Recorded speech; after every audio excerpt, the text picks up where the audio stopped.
Hello guys, स्वागत है आपका हमारे यूट्यूब चैनल पर। तो आज हम पढ़ेंगे जो 12वीं क्लास की जियोग्राफी की जो बुक है और जिसका नाम है भारत लोक एवं अर्थव्यवस्था। उसमें जो अध्याय नंबर 1 है जिसका नाम है जनसंख्या वितरण घनत्व वृद्धि और संगठन, वो आज हम पढ़ेंगे।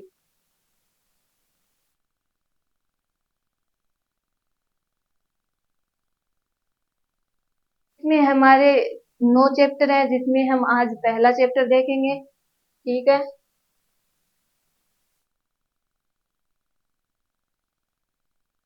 इसमें हमारा पहला टॉपिक है जनसंख्या वितरण। जनसंख्या वितरण किसे कहते हैं, जनसंख्या वितरण का अर्थ क्या है। तो भारत में जनसंख्या का स्थानिक फैलाव ही जनसंख्या वितरण कहलाता है। यानी कि भारत में जनसंख्या यानी लोगों का फैलाव जिसे हम जनसंख्या वितरण कहते हैं। आगे है जनसंख्या वितरण को प्रभावित करने वाले कारक। तो जनसंख्या वितरण को प्रभावित करने वाले 4 कारक है मुख्य रूप से। पहला है भौगोलिक कारक, ठीक है, और दूसरा है सामाजिक कारक, तीसरा है राजनीतिक कारक और चौथा है आर्थिक कारक। ठीक है।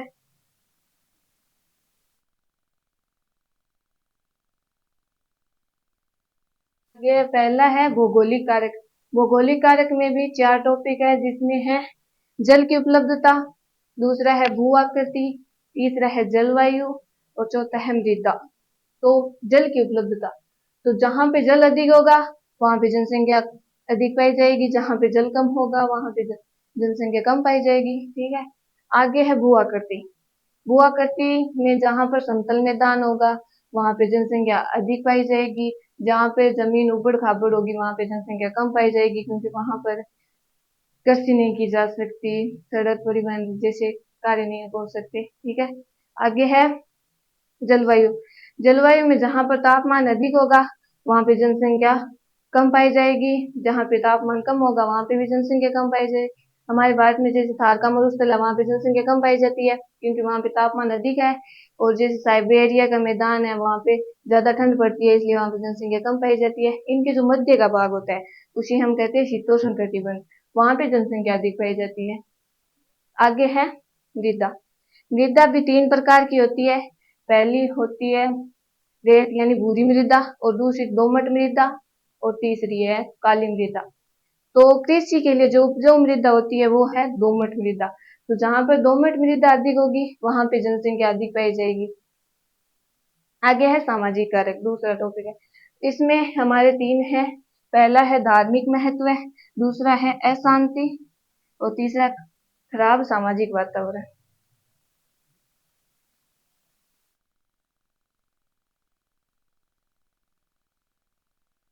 आगे है राजनीतिक कारक। राजनीतिक कारक में भी 2 टॉपिक है। पहला है अस्थिर राजनीति स्थिति, जहां की राजनीति स्थिर ना हो। आगे है खराब कानून व्यवस्था, जहां की कानून व्यवस्था ठीक ना हो, खराब हो। आगे आर्थिक कारक। आर्थिक कारक में भी 3 टॉपिक है। पहला है खनिज, नगरीकरण और औद्योगिकरण। तो जहाँ पहला टॉपिक है खनिज, जहां पर खनिज अधिक होगा वहां पे जनसंख्या भी अधिक पाई जाएगी, जहां पे खनिज कम होगा वहां पे जनसंख्या कम पाई जाएगी। आगे है नगरीकरण। नगरीकरण का अर्थ है गांव से शहर की ओर प्रवास करना, क्योंकि शहर में अच्छी अच्छी शिक्षा, चिकित्सा सुविधा, रोजगार आदि के साधन मिलते हैं। तो वहां पे शहरों में जनसंख्या अधिक पाई जाएगी और गाँव में कम पाई जाएगी, इसलिए हम नगरीकरण कहते हैं। आगे औद्योगिकरण, जहाँ पे औद्योगिकरण का अर्थ है रोजगार के अवसर प्राप्त करना। तो जहाँ पर औद्योगिकरण अधिक होगा वहां पे जनसंख्या भी अधिक पाई जाएगी।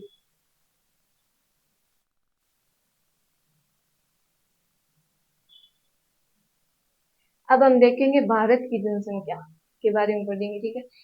भारत की पहली जनगणना 1872 में हुई और उस समय के जो गवर्नर जनरल कौन थे, लॉर्ड मेयो थे।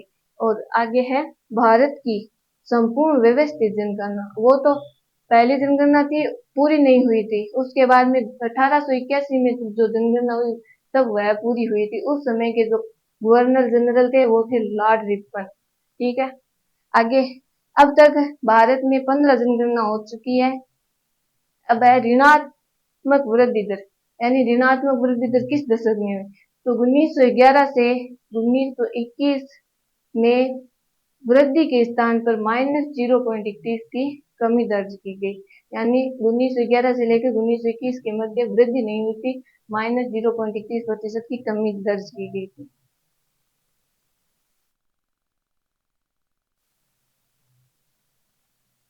आगे है कमी के कारण, यानी वो वृद्धि कम क्यों हुई, क्या कारण थे उसके। तो प्लेग, चेचक, हैजा जैसी महामारियों का अकाल प्रकोप और प्रथम विश्व युद्ध हुआ, जिससे मृत्यु दर उच्च रही, यानी कि उस समय ये बीमारियां फैली हुई थी और प्रथम विश्व युद्ध भी हुआ, जिससे के कारण मृत्यु दर उच्च रही। आगे है 1921 प्रथम महाविभाजन वर्ष भी माना जाता है। तो आपको पूछे कि प्रथम महाविभाजन वर्ष किसे कहा जाता है, तो आपको बताना है 1921 में प्रथम महाविभाजन वर्ष का है। आगे है भारत का क्षेत्रफल। तो भारत का क्षेत्रफल कितना है, 32,87,263 वर्ग किलोमीटर है भारत का क्षेत्रफल। ठीक है। आगे है भारत की कुल जनसंख्या। भारत की कुल जनसंख्या है 121.2 करोड़।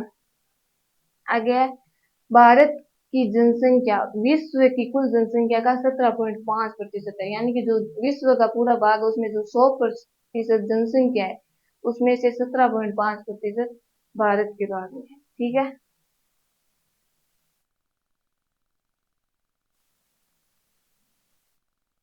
वह जो भारत का क्षेत्रफल है वह विश्व का लगभग 2.4% है, यानी जो विश्व का भाग है उसमें से 2.4% भारत। ठीक है। अब भारत की जनसंख्या में सर्वाधिक वृद्धि 1961 से लेकर 1971 में हुई और 24.80% हुई। तो आपको पूछे कि भारत में जनसंख्या में सर्वाधिक वृद्धि किस दशक में हुई, तो 1961 से लेकर 1971 के दशक में और 24.80% हुई।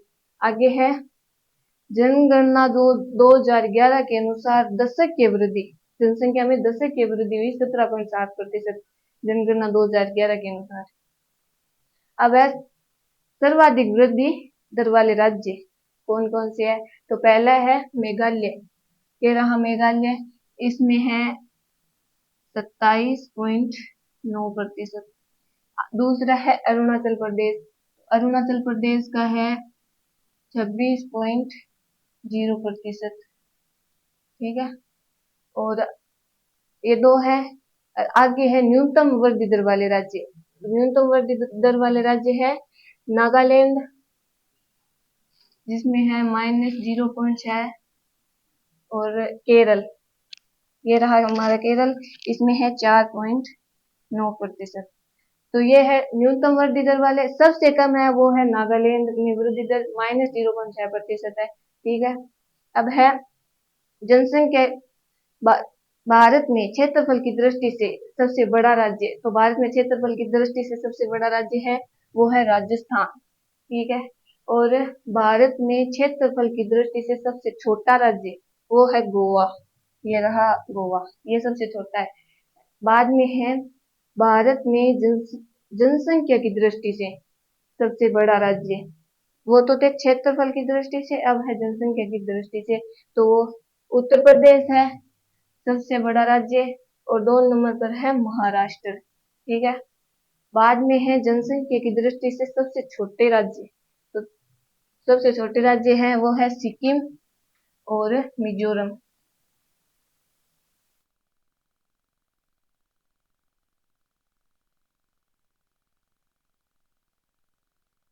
है भारत का जनसंख्या घनत्व है, तो भारत का जनसंख्या घनत्व है 382 व्यक्ति प्रति वर्ग किलोमीटर है 2011 की जनगणना के अनुसार।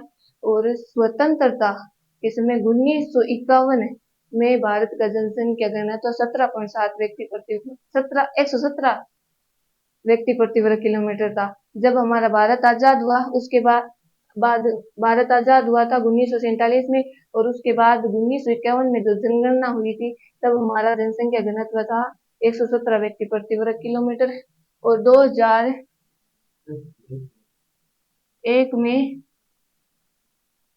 124 व्यक्ति प्रति वर्ग किलोमीटर था 2001 में। ठीक है। आगे है 2011 की जनगणना के अनुसार भारत में सर्वाधिक घनत्व वाले राज्य कौन कौन से हैं, तो सर्वाधिक घनत्व वाले राज्य पहले नंबर पर है वो है बिहार, जिसका सबसे ज्यादा जनसंख्या घनत्व है, इसका है 1106, ठीक है। और दूसरे नंबर पर है वो है पश्चिम बंगाल। पश्चिम बंगाल का है 1029।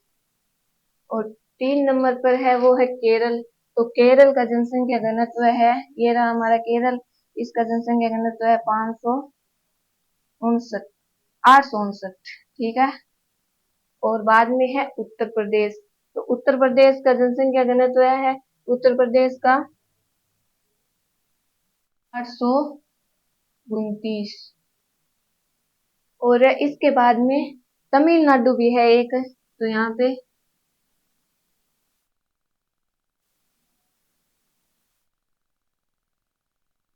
तमिलनाडु है जिसका है 555, ठीक है।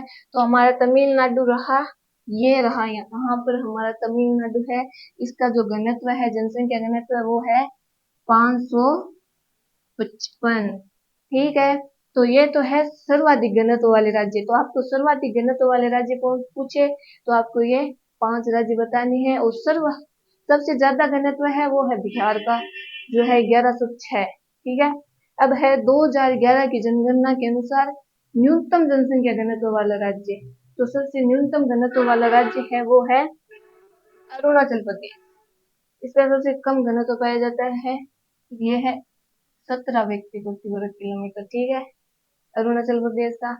उसके बाद है सर्वाधिक घनत्व वाले केंद्र शासित प्रदेश, वो तो थे राज्य और ये है केंद्र शासित प्रदेश, वो है दिल्ली, जिसका है 11,297 जनसंख्या घनत्व है।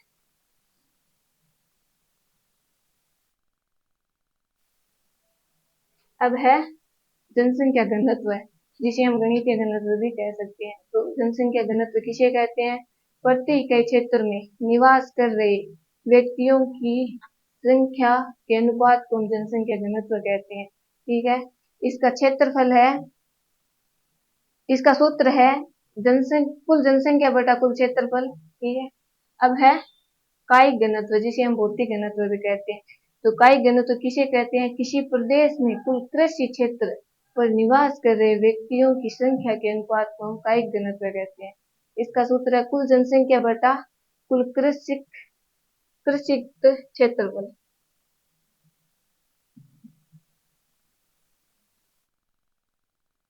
है कृषि घनत्व।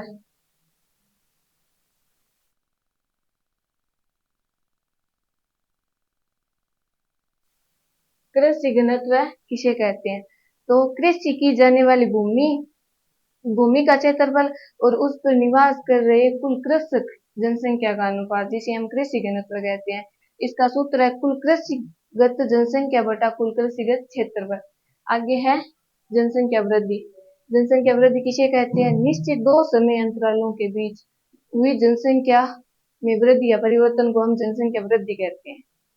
इसमें P2 का मतलब होता है वर्तमान वर्ष की जनसंख्या और P1 का मतलब होता है आधार वर्ष की जनसंख्या।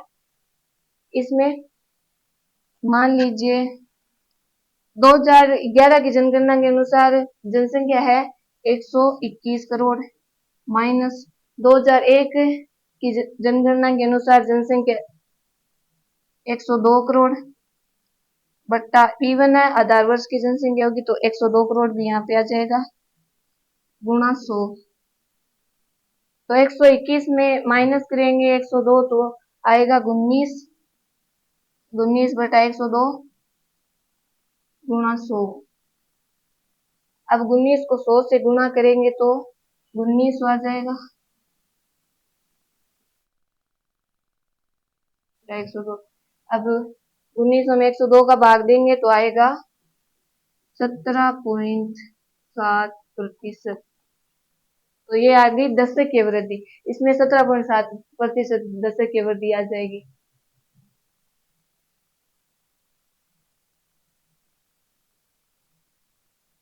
आज की क्लास हमारी यहीं पे समाप्त होती है। तो वीडियो को चैनल को सब्सक्राइब करें और लाइक करें। मिलते हैं अगली क्लास में।